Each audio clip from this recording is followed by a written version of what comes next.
we decided the first year of our marriage, we'll just enjoy and just explore, you know, and then after a year, that's when our journey really started.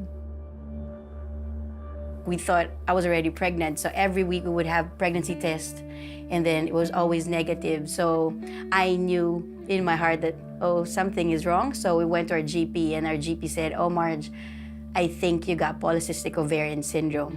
So at that time, I didn't know what it was. And then she told me conceiving would be quite challenging.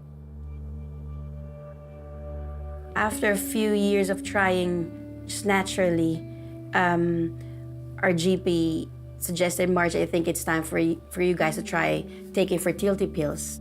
I started with half a pill, ended being once a day, and then ended up being twice a day, and then three times a day. And then the lab test people would tell me, oh, Marge, I'm sorry, you didn't respond to the medicine. We'll try again next month. The only thing I could do is just be there and support her. Yeah. For a year, we've been doing that.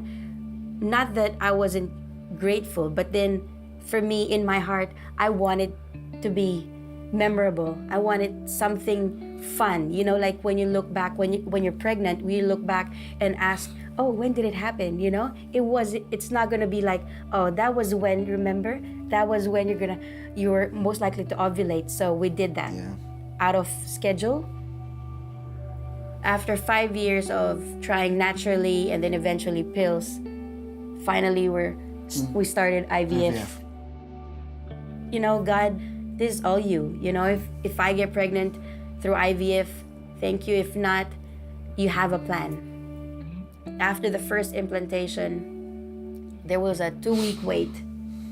That was the longest 2 weeks of my life. Very exciting, but yeah, it was because we couldn't. jittery. Yeah, because we couldn't take a pregnancy test. Yeah, because they said it would be a false alarm. So I had to wait for 2 weeks, and then so I got a phone call finally from the clinic, and then they said, Marge, unfortunately, you're not pregnant.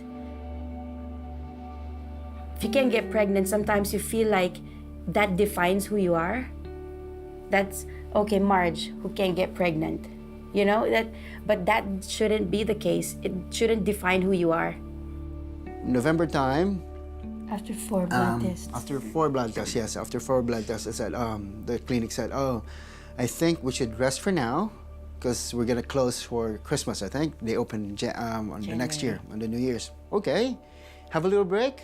No stress, no blood test, no pills. We just enjoy the vacation, the Christmas.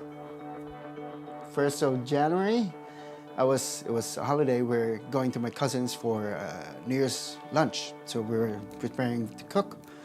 And then I was here in the lounge. She was in the room.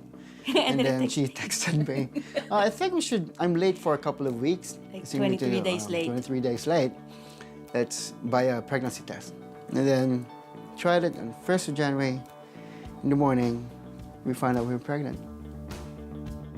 She cried, I laughed, I was laughing. It was just, it was a good 1st of January gift. In the toilet, when he gave me that strip, I knew God was telling me I needed to surprise you. You know, I needed to surprise you because you need that. It's not just about getting pregnant. It's about holding on to that promise. You know, when God gives you something, when God gives you a promise, He will bring it to pass.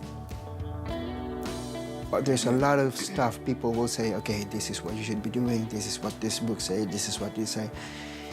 There's a lot of things that you can hear, advices, you know, wisdom from other people.